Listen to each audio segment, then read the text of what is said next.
Hi, this is Nikita Lambert and welcome to the Solid Expert Tech Tip. Today, I'll show you in the new SP3 version of SolidWorks Composer how to import a texture of SolidWorks inside Composer. It's not really how to do it, it's just showing you that you can do it now. First, you have to open your file of SolidWorks inside SolidWorks and apply a texture.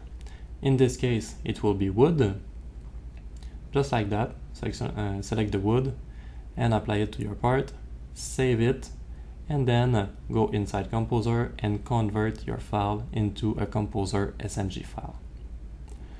You don't have to select any other options of SolidWorks Composer.